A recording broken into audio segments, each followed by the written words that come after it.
Israel versus Iran ముగిసిన యుద్ధం. గెలుపెవరిది? నమస్తే, వెల్కమ్ టు ఆంధ్రప్రభ. నేను విద్య.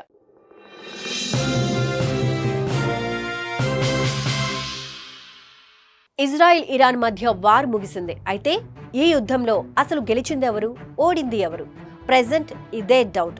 ఇటు ఇరాన్ మేకపోతు గాంభీర్యాన్ని ప్రదర్శించినా, అటు ఇజ్రాయెల్ ఎత్తులు జిత్తులు వేసిన అమెరికా జోక్యంతో యుద్ధం మరింతగా ముదిరిపోయింది. ఆ తరువాత కాల్పుల విరమణతో యుద్ధానికి ముగింపు పడింది.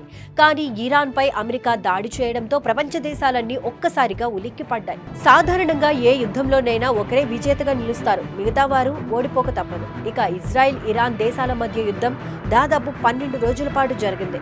ఇరు దేశాలు పరస్పర దాడులు చేసుకున్నాయి. అయితే ఈ యుద్ధంలో గెలిచింది ఎవరు, ఓడింది ఎవరు, ఏ దేశం ఎక్కువ నష్టపోయింది అనేది ఇప్పుడు ప్రశ్నార్థకంగా ఉంది. అయితే ఈ వార్లో ఇరాన్ గెలిచిందా లేక ఇజ్రాయెల్ గెలిచిందా అనే దానికంటే అమెరికా ఓటమి పాలైందని చెప్పొచ్చు. ఎందుకంటే ఇది అగ్రరాజ్యం, ఎంతో శక్తివంతమైనది. కానీ ముందు చూపు లేక కేవలం తొందరపాటు కారణంగా ప్రపంచ దేశాల ముందు తలదించుకునే పరిస్థితి వచ్చింది. ఎందుకంటే ఇరాన్పై అమెరికా దాడులు చేయడాన్ని చాలా దేశాలు ఖండించాయి. ఓ దేశంపైకి ఈ విధంగా దాడులకు పాల్పడడం సరికాదన్న అభిప్రాయాన్ని వ్యక్తం చేశాయి. ఇది పక్కన పెడితే ఈ యుద్ధంలో ఇరాన్ కూడా ఓడిపోయిందని చెప్పుకోవచ్చు. ఈ దేశ పరాజయం ప్రపంచ వ్యాప్తంగా పెను మార్పులకు దారితీసే అవకాశం ఉంది. ఎందుకంటే ఇరాన్ సంపన్న దేశం. ఇక్కడ అపారమైన చమురు, గ్యాస్ నిల్వలు ఉన్నాయి. ప్రపంచ దేశాలన్నింటికీ ఎక్కువగా ఇక్కడి నుంచే చమురు వెళ్తోందన్న సంగతి తెలిసిందే. ఇరాన్ ఓటమి భారం విదేశాల ఆర్థిక వ్యవస్థలపై ఎక్కువ ఎఫెక్ట్ చూపిస్తుంది. ఎందుకంటే తమపై జరిగిన దాడులకు ప్రతీకారంగానే ఇరాన్ హర్ముజ్ జలసంధి మూసివేతపై కీలక నిర్ణయాన్ని తీసుకుంది.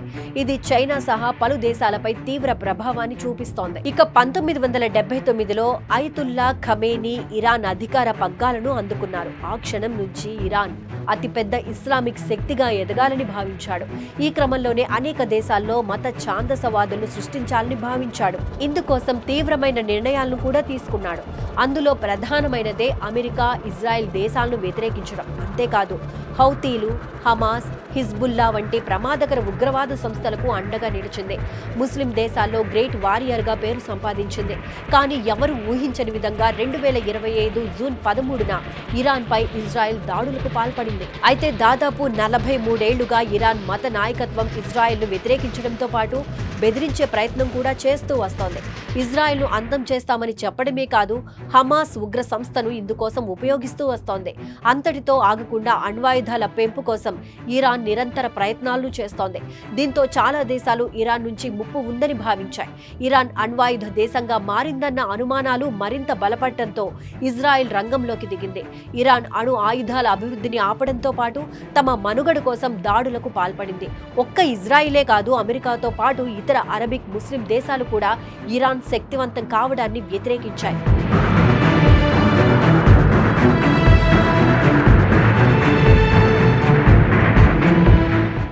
ఇరాన్ ఇదివరకే అమెరికాతో అణుబాంబులను వృద్ధి చేయబోమని ఒప్పందం కుదుర్చుకుంది. కానీ నిబంధనలు ఉల్లంఘించి ఇరాన్ రహస్యంగా అణ్వాయుధాలను అభివృద్ధి చేస్తోందని ఇజ్రాయెల్, అమెరికా వంటి దేశాలు ఆరోపిస్తున్నాయి.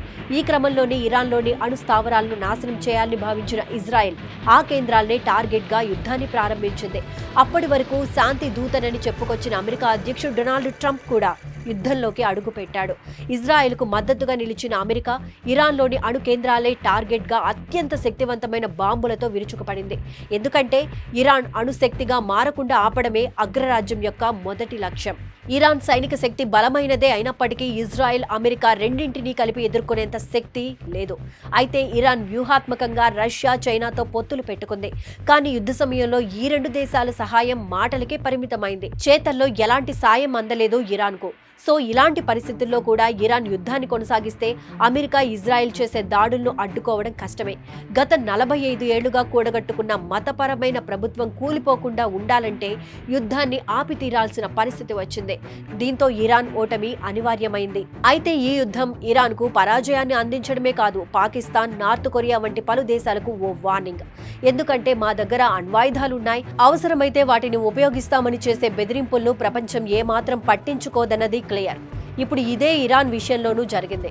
ఇరాన్ అణ్వాస్త్ర దేశంగా మారితే వాటిని ఉపయోగించే ఛాన్సెస్ ఎక్కువగా ఉన్నాయి.